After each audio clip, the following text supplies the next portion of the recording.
Should be afraid of taking risks and pursuing something meaningful. But you should be more afraid of staying where you are if it's making you miserable.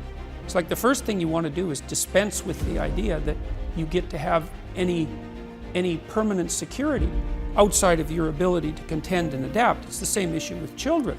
It's like you're paying a price by sitting there being miserable. You might say, well, the devil I know is better than the one I don't. It's like, don't be so sure of that. The clock is ticking.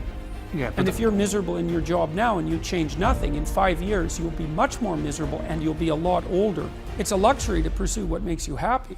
It's a moral obligation to pursue what you find meaningful. And that doesn't mean it's easy.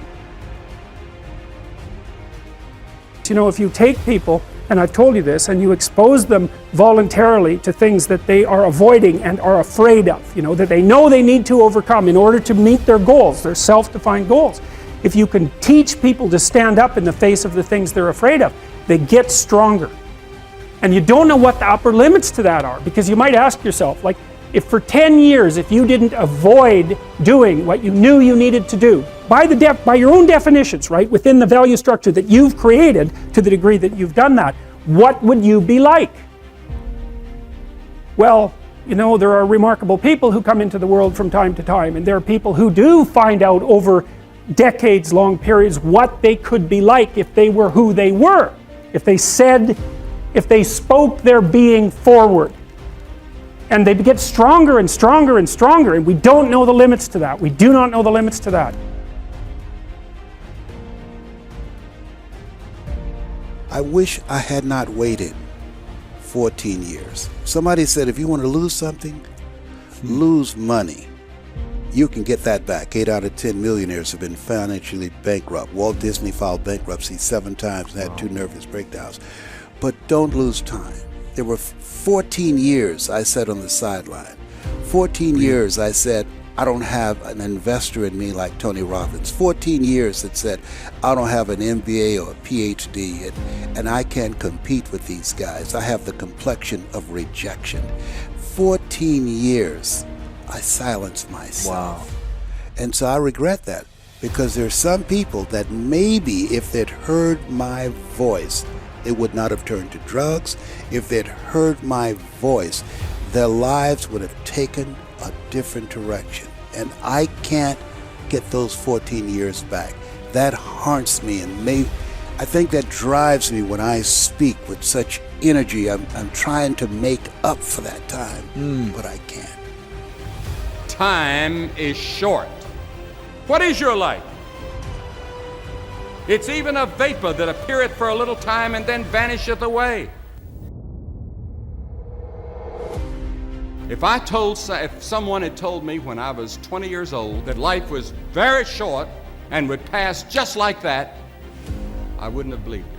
And if I tell you that, you don't believe it either. I cannot get young people to understand how brief life is, how quickly it passes.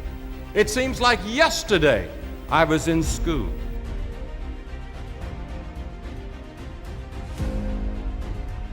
Every one of us here has been given the same amount of time in a day. 1,440 minutes a day, 168 hours per week. The days of our years are 80 years and 10. And if by reason of strength they are 80 years, yet is their strength labor and sorrow, for it is soon cut off, and we are passed away and cut off. 70 years God allows us. And it's interesting to me, with all of our medical science, we've never passed that magic mark. The average American male today lives 70 years and 4 months. The average female, 73 years and 6 months. More people live to be 70, but the average age of an American is still 70, as taught in the scriptures. Now, 70 years God allows us. Let's think a moment. What do we do with those 70 years? The first 15 are spent in childhood, and then 20 years we sleep. And then the last 5 years, physical limitations are curtailing your activities. They haven't curtailed mine yet, but my 5th year till 70 starts next year. Only 30 years left, and part of that time must be spent in eating meals, working, and figuring out your income tax, things like that.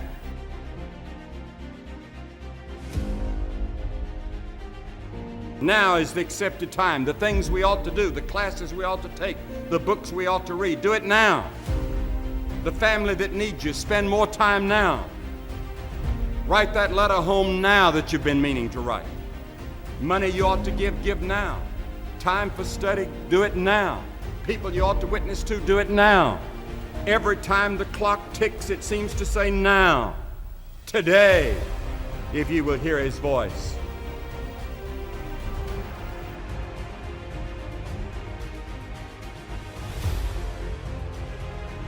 There is the category of problems in life, and it ain't going anywhere. And so the question is, can you deal with the whole category at the same time?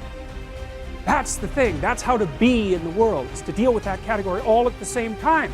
And so how did human beings, what did they come up with as a solution? And that's so cool too, because the solution they come up with not only was the heroism that allows you to approach what you're terrified by and what you find offensive and to learn from it, but also the idea of sacrifice, and that was played out by cultures everywhere, including human sacrifice.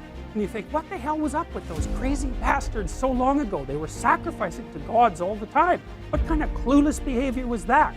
Burn something and please God. Burn something valuable and please God. It's like, what was with them? What were they thinking? Well, they weren't stupid, those people. If they were stupid, we wouldn't be here. They were not stupid, and believe me, they lived under a lot harsher conditions than we do. So those were some tough people, man. You know, back then you'd last about 15 minutes. So you don't want to be thinking of your ancestors as stupid. Like, there's no real evidence that we're much different cognitively than we were 150,000 years ago.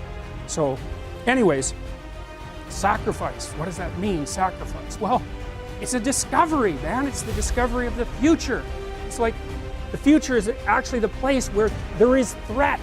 And it's always going to be there. So what do? You make sacrifices in the present so that the future is better.